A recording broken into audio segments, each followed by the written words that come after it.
미국 텔레비전에서 스포츠 중계를 보느라면 가끔 관중석에서 John 3:16, 즉 요한복음 3장 16절이라고 쓴 플래카드를 들고 있는 사람들을 보게 됩니다. 이런 사람들은 야구장에서는 홈플레이트 바로 뒤쪽, 미식 축구장에서는 골대 바로 뒤쪽에 주로 앉아 있다가 텔레비전 카메라가 자기 쪽으로 비치는 기미만 있으면 얼른 그 플래카드를 들어 올리는 것입니다.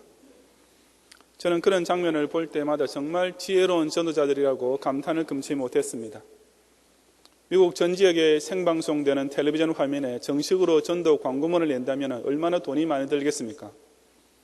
하지만 돈 한 푼 안 들이고도 그저 자기가 얻게 된 좋은 좌석의 이점, 즉 방송사에서야 좋든 싫든 그 각도로 카메라를 잡지 않을 수 없다는 어드밴티지를 10분 활용해서 그렇게 효과적인 전도의 기회로 삼는 미국의 크리스천들을 보면서 저는 아주 통쾌한 기분까지 들었던 것입니다. 그런 전도 플래카드와 관련해서 한번 웃지 못할 해프닝이 있었습니다. 제 기억으로는 어느 해 미국 프로야구 월드시리즈 아니면은 아마 그 전에 리그 챔피언전 결정전이었다고 생각되는데 그 경기 중에도 홈플레이트 바로 뒤쪽에 그 유명한 요한복음 3장 16절의 플래카드를 들었다 내렸다는 관중이 한 명 있었습니다. 마침 그 사람이 앉아있는 자리의 각도가 너무 좋아서 센터필드 쪽 외야석의 텔레비전 카메라가 투수 머리 뒤쪽에서 홈플레이트를 향해 비춰줄 때 우타자가 나와 있으면 그 John 3:16의 플래카드가 화면의 좌측 상단에 또렷하게 돋보이도록 채우곤 했던 것입니다. 그런 식으로 그 플래카드가 텔레비전 화면에 여러 차례 계속 등장하고 있던 중에 갑자기 해설자 중에 한 명이 지금 저 플래카드를 들고 있는 사람은 존의 열렬한 팬임에 틀림없다라고 코멘트를 했습니다. 마침 그 순간 타자로 등장했던 선수의 퍼스트 네임이 이름이 공교롭게도 존이었는데 또 하필이면 그 선수의 생애 통산 타율인지 시리즈 타율인지 하는 것이 바로 그 시점에 정확하게도 3할 1푼 6리였던 것입니다. 물론 그 해설자는 기독신자가 아니었음에 틀림없습니다. 만약 그것이 타율을 가리키는 숫자라면 .316으로 쓰지 3.16으로 쓸 리가 없기 때문입니다. 그런 돌발 상황을 맞이하여 가장 당황한 사람은 바로 곁에 있던 아나운서였습니다. 그는 그 플래카드의 의미가 무엇인지 바로 알고 있었기 때문에 동료 해설자의 그 무식한 코멘트에 대해서 어떻게 적당히 맞장구를 쳐서 무너질 길이 없었고 그 결과 갑자기 한 5초 정도 정말 어색한 침묵이 흐르는 방송사고가 발생하게 되었습니다. 생방송 상황이라 그야말로 속수무책으로 엎지른 물이 되고 말았던 것입니다. 경기장에서 흔히 보는 그런 플래카드의 의미가 요한복음 3장 16절을 성경구절을 가리키는 것이란 사실점은 대부분의 미국 사람들은 신자가 아니라도 거의 다 아는 것인데도 그 해설자는 자기 딴에는 뭔가 날카롭게 지적해낸다는 것이 오히려 자신의 몰상식을 전국에 방송되는 중계석상에서 고스란히 드러내었던 것입니다. 하여튼 이 요한복음 3장 16절 말씀은 신구약 66권 전체를 두고 딱 한 절만 뽑으라고 한다면 누구라도 바로 이 구절을 꼽을 정도로 중요한 구절입니다. 그 이유는 바로 이 한 절 속에 기독교 복음의 진수가 완전히 압축 요약되어 있기 때문입니다. 그러므로 불신자에게 성경 한 구절을 소개하면서 전도할 때에도 그런 플래카드를 통해서 꼭 알려주고 싶은 구절이며 신자 자신도 항상 기억하고 삼가하며 늘 심령에 되새기게 되는 성경의 백미에 해당되는 요절인 것입니다. 저와 여러분은 오늘 주일부터 부활주일까지 3주간에 걸쳐서 바로 이 요한복음 3장 16절 말씀 속에 명백히 증거되고 있는 기독교 복음의 진수 3가지를 각각 상고해 보고자 합니다. 첫째로 구원은 하나님의 절대 주권적 사역입니다. 요한복음 3장 16절은 바로 이 사실을 두고 하나님이 세상을 이라고 서두에 기록하고 있습니다. 즉 하나님이 주어가 되고 세상이 목적어가 되어 있는 것입니다. 이것은 다시 말하자면 하나님께서 주체가 되시고 세상은 그 하나님께서 행하시는 구원 역사의 대상이 된다는 뜻입니다. 인간에게 주어진 가장 기쁜 구원의 소식은 세상이 하나님을 원했다라든지 세상이 하나님을 발견했다라는 말들로 시작된 것이 아니고 오직 하나님이 세상을 이처럼 사랑하셔서 구원의 주식으로 작정하심으로써 비롯되었습니다. 그러므로 하나님께서 인간을 구원하시는 일은 처음부터 끝까지 철저하게 오로지 절대 주권자이신 하나님의 절대적인 주도하에서 이루어진다는 사실이 바로 기독교 구원론의 제일 기본이 되는 것입니다. 하나님이란 이름, 하나님이란 존재는 세상 사람이 지각하고 생각할 수 있는 대상 가운데 가장 지고하기 이를 데 없습니다. 사람은 그 어떤 우수한 지식과 논리와 관념을 다 동원해도 이 하나님이란 말보다 더 높고 더 크고 더 깊은 대상을 인식하거나 논할 수 없는 것입니다. 하나님은 그야말로 사람이 지각할 수 있는 최대 한도이며 최고 한도에 해당되는 존재인 것입니다.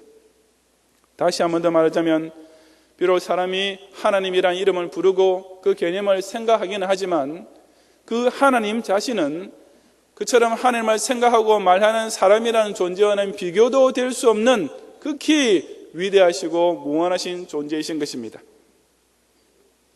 그에 비하여 세상은 어떠하겠습니까? 여기 본문에서 말하는 세상이란 넓은 의미에서는 하나님 아닌 다른 존재들, 즉 하나님께서 창조하신 모든 피조세계를 통틀어 가리키는 의미로도 볼 수 있지만은 보다 구체적으로는 하나님의 구원이 필요한 모든 세상 사람들을 가리키는 제휴법적인 표현입니다. 그 사람이라는 존재는 우선 하나님의 창조하신 피조물 중에 하나에 불과합니다. 만물의 영장이라고 자타 공연을 하고 있지만 전지전능하신 창조주 앞에서 자신의 위치를 돌이켜보면 다른 우주 만물들과 꼭 마찬가지로 오직 지음받은 존재의 수준에서 벗어날 수가 없는 것입니다. 더구나 그 사람이라는 존재는 죄로 말미암아 완전 타락의 상태에 빠진 것이 되었습니다. 이 세상의 온갖 하고 많은 피조물들 가운데서도 악을 행할 줄 아는 존재는 오직 사람밖에 없습니다.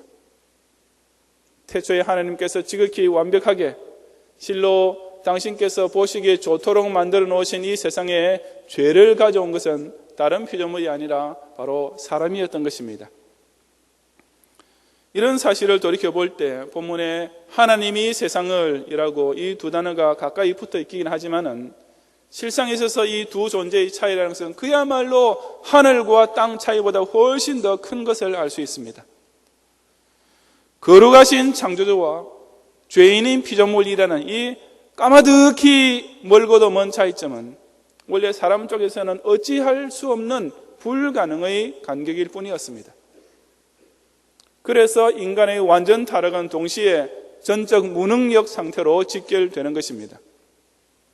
즉 모든 인간은 스스로 구원을 받기 위한 무슨 이니셔티브를 취할 수 있기는커녕 시도조차 할 수 없으며 사실상 그런 의도 자체부터가 자기 마음속에 생기지 아니하는 상태에 빠진 것이고 여기에는 단 한 명의 예외도 없습니다. 그것이 바로 로마서 3장 10절부터 12절 말씀에 기록한 바 의인은 없나니 하나도 없으며 깨닫는 자도 없고 하나님을 찾는 자도 없고 다 치우쳐 한 가지로 무익하게 되고 선을 행하는 자는 없나니 하나도 없도다 라고 확증해주고 있는 현실인 것입니다. 바로 그런 절망적인 상황에서 실로 놀라운 일이 벌어졌습니다. 그것이 바로 하나님이 세상을 지극히 사랑해 주시고 먼저 찾아주심으로써 그처럼 다르고도 그렇게 먼 사이를 회복시켜 주신 것입니다. 다시 말해서 하나님과 사람 사이의 어떤 소통과 관계라는 것이 가능하게 된 원인은 순전히 그것을 회복시켜 주실 능력이 있으신 하나님 편에서 먼저 주도권을 행사해 주심으로 시작됐다는 사실입니다. 그러므로 하나님께서 사람에게 베푸시는 구원을 논할 때에는 먼저 이 사실, 즉 하나님의 완전하고도 절대적인 주권을 그 출발점으로 두지 않으면은 이미 자체적으로 모순을 안고 있는 것이고 결코 성립될 수 없는 헛된 구원론이 될 수밖에 없는 것입니다. 종교란 신과 인간과의 관계 설정이라고 정의할 수 있습니다. 그런 관계에서 과연 어느 쪽이 주도권을 가져야 하겠습니까? 창조주이신 하나님과 피조물에 불과한 인간, 저 지구하고도 거룩하신 절대 주권자와 유한한 존재이며 그것도 타락에 빠진 죄인에 불과한 인간, 이 사이에서 무슨 관계라는 것이 성립될 수 있다면 과연 어느 쪽에서 이니셔티브를 잡아야 그것이 가능하겠습니까? 두말할 필요도 없이 그것은 오직 하나님 쪽일 뿐입니다. 여러분이 집에 개나 고양이 같은 애완동물을 키우게 되는 경우를 한번 생각해 보시기 바랍니다. 그 주인과 애완동물 사이의 관계가 제일 처음에 어떻게 시작됩니까?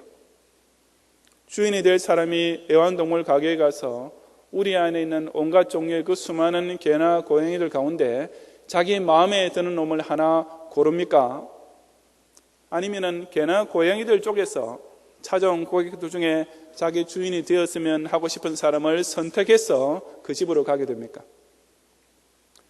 그렇게 시작된 주인과 애완동물 사이의 관계가 점점 더 깊어지는 과정은 또 어떻게 이루어집니까? 주인이 먼저 애완동물에게 먹이를 주고 쓰다듬어 주는 것부터 시작해서 온갖 사랑을 먼저 베풀어 줌으로써 그 개나 고양이도 반응을 하면서 자기 주인에게 정을 느끼게 됩니까? 아니면 애완동물 쪽에서 먼저 주인을 뜨겁게 사랑하고 아무것도 안 가르쳐도 무조건 복종하고 온갖 예쁜 짓 착한 짓 재롱을 많이 떠는 바람에 주인도 어쩔 수 없이 그 개나 고양이를 사랑하게 됩니까? 두말할 필요도 없이 처음부터 끝까지 100% 전부가 다 오로지 주인 쪽의 주도하에 이루어지는 것입니다. 사람과 애완동물 사이의 관계도 그런 식으로 성립되는 것이라면 하물며 하나님과 사람 사이의 관계는 더더욱 그러하지 않겠습니까? 그래서 하나님의 속성 가운데 가장 근본적이고 대표적인 것이 흔히 생각하듯이 사랑이 아니고 바로 절대 주권인 것입니다. 왜냐하면 방금 설명해 드렸듯이 하나님의 사랑은 하나님의 절대 주권에서 나온 것이지만 하나님의 절대 주권이 하나님의 사랑에 기인한 것은 아니기 때문입니다. 사실 하나님의 사랑이란 하나님의 수많은 속성들 가운데 오직 인간에 대해서만 적용되는 부분적인 속성입니다. 하지만 하나님의 절대 주권은 하나님의 창조사역과 구원사역, 하나님의 자비로우심과 공의로우심, 하나님의 대속과 심판, 하나님의 거룩하심과 선하심 등등 하나님에 대한 다른 모든 것들에 대한 근본과 원인과 설명이 되는 것입니다. 그럼에도 불구하고 사람들은 소위 종교를 논하면서 자기 나름대로는 신의 존재를 믿는다고들 하면서도 실상 그 얼마나 어리석은 짓들을 해왔습니까? 하나님의 절대 주권이라는 말에 대해서는 무슨 알레르기 있는 사람처럼 펄쩍 뛰면서 거부 반응부터 즉각 나타내고 그 대신에 오직 사람 자신의 그 똑똑하다는 이성과 지식, 그 고상하다는 윤리와 도덕이라는 것들을 내세우면서 하나님을 제멋대로 정의합니다. 하나님이란 이 지구하신 존재를 논하면서도 그 하나님 앞에서 사람이라는 존재가 도대체 어떤 위치에 있는지조차 까마득히 잊어먹고서 마치 사람이 하나님 그 어깨를 나란히 하고 있는 존재인 양 사람의 IQ를 가지고 연구해 볼 때 신이란 이런 것이다 라고 논문을 쓰고 인간의 구미와 필요에 맞는 종교란 이런 것이 되어야 할 것이다 라고 자기 마음대로 마구 만들어 왔던 것입니다. 바로 그런 종교를 우리 개혁주의 신학에서는 인본주의 종교라고 부릅니다. 즉 인간이 전적으로 주도권을 행사하면서 만들어낸 인간 중심의 종교요, 오로지 사람의 목적을 위하여 신이 수단이 되는 실로 이기적인 종교인 것입니다. 이 얼마나 어처구니 없는 주객전도의 종교입니까? 그런 인본주의 종교에서는 하나님이 죄인을 불쌍히 여겨라고 시작하지 않고 그 대신에 인간이 자기 구원을 위하여 스스로 고행을 하고 득도를 하여라고 시작합니다. 하나님이 당신의 선하신 계획과 뜻을 사람을 통하여 이루시려고 라고 말하는 대신에 인간이 자기 소원 성취를 위하여 신 앞에 정화수를 뜯어놓고 3,000배를 올림으로써 라고 말하기 마련입니다. 바로 그 결과로 나타나게 되는 것이 물, 불, 돌 등 무생물들을 비롯하여 온갖 나무나 동물들을 신으로 섬기는 미신 종교입니다. 인간 자신의 판단에 신이라고 여겨지는 것들, 인간 스스로의 생각에 자기의 요구를 들어줄 힘이 있는 것처럼 보이는 모든 것들을 다 자신의 우상으로 만들어버리는 것입니다. 그야말로 썩어지지 아니하는 하나님의 영광을 썩어질 사람과 금수와 버러지 형상의 우상으로 바꾸었느니라는 로마서 1장 23절 말씀 그대로가 아니겠습니까? 더욱 기가 막히는 일은 기독교 안에도 그런 인본주의적 기독교가 있다는 사실입니다. 즉 하나님의 절대 주권에서 시작하지 아니하고 기독교의 모든 진리와 신앙과 윤리와 법도를 오직 인간 쪽에서부터 시작하는 것입니다. 그런 인본주의적 기독교의 목사들은 하나님이 세상을 이라는 원래 순서를 사람이 신을 추구하여 라고 정반대로 바꾸어 버립니다. 하나님이 가라사대라는 성경 대신에 인간이 하나님에 대하여 나름대로 깨닫고 체험한 후에 그것을 고백하고 기록하기를 이라고 주장하면서 가짜 성경, 저 위경을 신구약 66권에 더하는 것입니다. 물론 그런 인본주의 기독교는 우상 종교와 50보 100보의 차이일 뿐이면 두말할 필요도 없습니다. 그렇다면 우리 개혁주의 기독교에서는 도대체 어떻게 해서 그처럼 인간이 자기 수양을 통해서 차원 높은 도를 닦거나 특별한 어떤 신비적인 종교적 체험을 함으로써 찾게 된 신이 아니라 오로지 철두철미하게 스스로 계신 절대주권자 하나님에게서 출발을 하게 됩니까? 그것은 바로 계시 의존 사색을 통해서입니다. 이것은 참된 신앙, 바른 진리를 깨달을 수 있는 길은 오직 하나님께서 당신을 사람에게 보여주시는 계시의 말씀에 전적으로 의존해서 사고하고 생각하는 길뿐이다 라는 의미입니다. 아주 쉽게 말해서 사람이 하나님을 알고 만날 수 있는 길은 오직 성경 말씀 밖에 없다라는 뜻인 것입니다.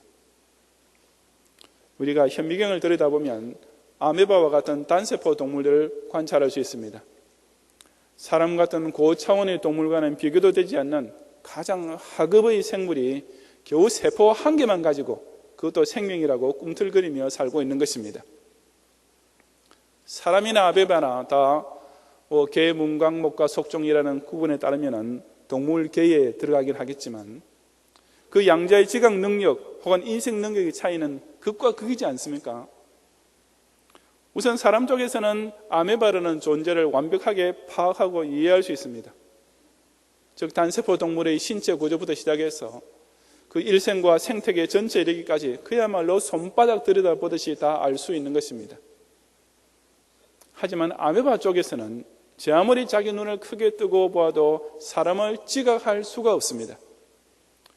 왜냐하면 세포 하나뿐인 아메바에게는 사물을 볼 수 있는 눈조차 없고 무엇을 인식할 수 있는 뇌 자체가 아예 없기 때문입니다. 그래도 아메바는 어쩌면 자기네들끼리는 서로 상대방을 인식하고 무언가 그 사이에서 의사소통이 이루어지는 나름대로의 방법이 있을지는 몰라도 아메바 쪽에서 사람을 볼 때는 무슨 의사전달은커녕 사람이라는 존재가 어떤 것인지 아니 사람이라는 존재가 있는지 없는지조차 자기네 스스로는 알 길이 없는 것입니다. 그런 처지임에도 불구하고 그 아메바들 중에서 그래도 제일 똑똑하다는 어떤 아메바 천재 박사라는 것이 나타나서 연구 논문 따위를 발표하면서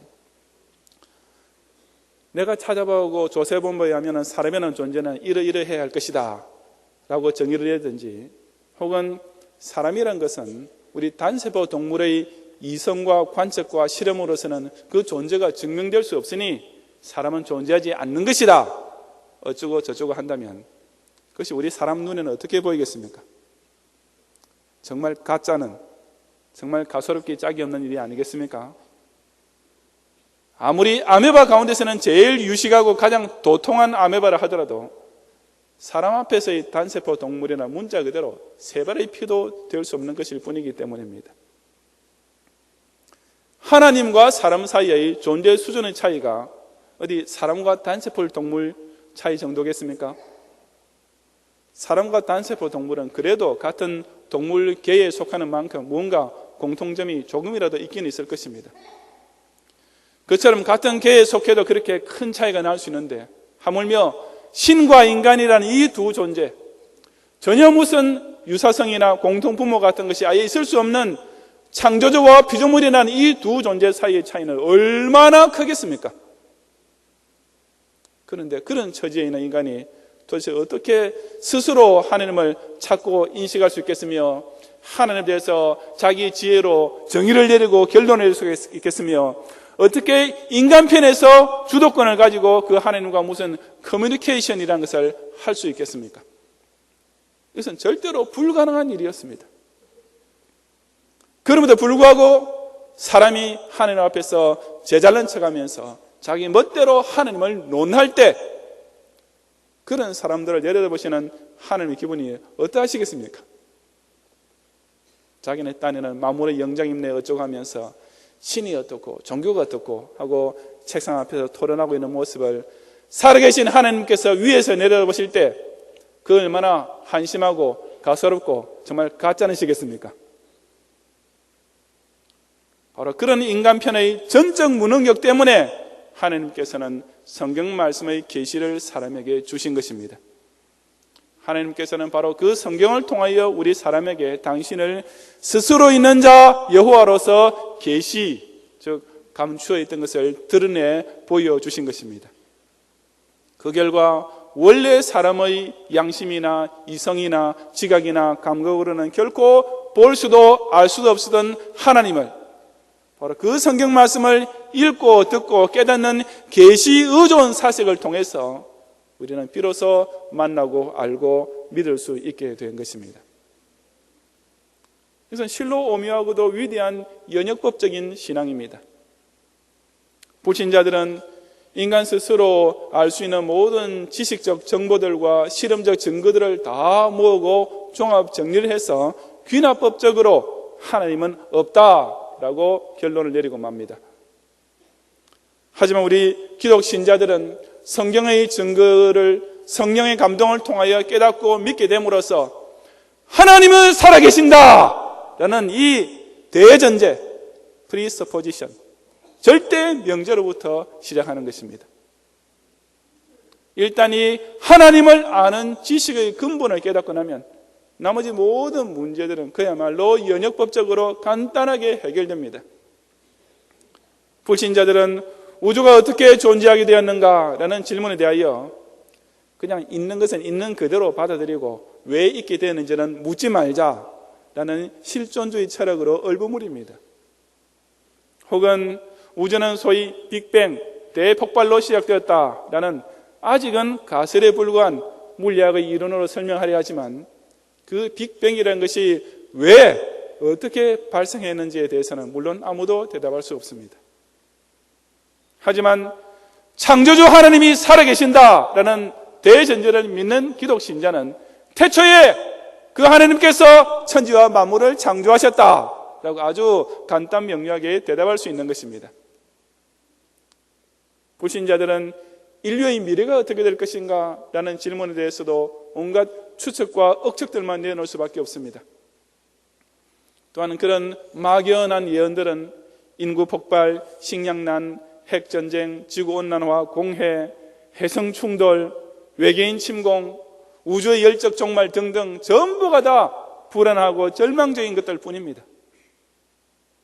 하지만 구원주 하나님께서 살아계신다라는 신앙을 확실히 고백하는 기독 신자는 그저 아멘 주 예수여 오시옵소서라고 그 역사의 종말을 오히려 설레는 마음으로 소망 가운데 기다리게 되지 않습니까?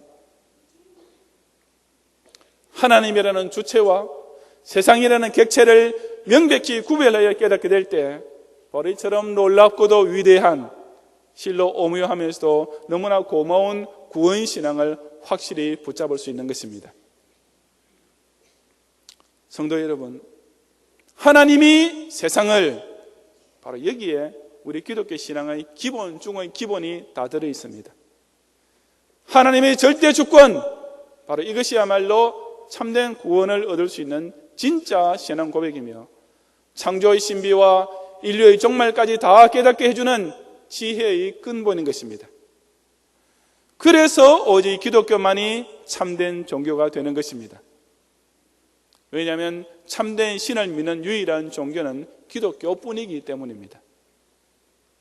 인간으로부터 시작되는 종교는 절대로 참된 종교가 될 수 없습니다. 왜냐하면 그런 종교의 신이란 인간의 지식과 인간의 욕구 안에 제한되어 있는 존재일 뿐이기 때문입니다. 즉 신이라고는 하지만 스스로 있는 절대자가 아니라 인간에 의해서 생겨나게 된 상대적이요 유한적인 존재에 불과한 신인 것입니다. 그처럼 사람보다 열등한 존재, 사람이 만든 피조물에 불과한 우상을 신이라고 스스로 떠받들고 섬긴다고 하니 이미 시작부터 자기 모순에 빠지는 종교가 아니겠습니까? 우리 기독교는 그런 인본주의 종교가 아니라 모든 것이 하나님께로부터 왔고, 그러니 모든 것이 하나님으로 말미암아 진행되고 있고, 그런 가족의 모든 것들이 결과적으로 다 하나님께로 돌아갈 뿐인 철두철미한 신본주의 종교입니다. 에덴 동산에서부터 하나님이 사람을 창조하셨고 하나님이 아담을 먼저 찾아오셨습니다. 그리고 지금도 변함없이 하나님이 세상을 이처럼 사랑해 주시며, 그래서 하나님께서 사람의 몸을 입으시고 이 땅에까지 찾아오 주심으로써 죄인 구원의 길이 활짝 열리게 된 것입니다. 이 얼마나 다행스럽고 감사한 일입니까? 물에 빠진 사람 편에서는 제 아무리 혼자서 허우적대면서 힘을 써보았자 자기 자신을 스스로 건져낼 수가 없습니다. 그것은 오직 물 밖에 있는 사람이 물에 빠진 사람 쪽으로 손을 내밀어 주어야 가능한 일이 아니겠습니까? 완전 타락과 전적 무능력에 빠져있는 죄인을 구원하시기 위하여 전지전능하시고 인자하신 하나님께서 바로 그처럼 당신의 손을 우리에게 내밀어 주고 계시는 것입니다. 이 요한복음 3장 16절의 첫 두 단어를 통하여 오직 하나님께서 우리 세상 사람을 위하여 이처럼 절대 주권적인 구원 역사를 베풀어 주고 계시는 사실을 깨달음으로써 참된 신앙 진리를 믿고 참된 구원의 길을 찾는 성도들이 되시기를 주님 이름으로 축원합니다.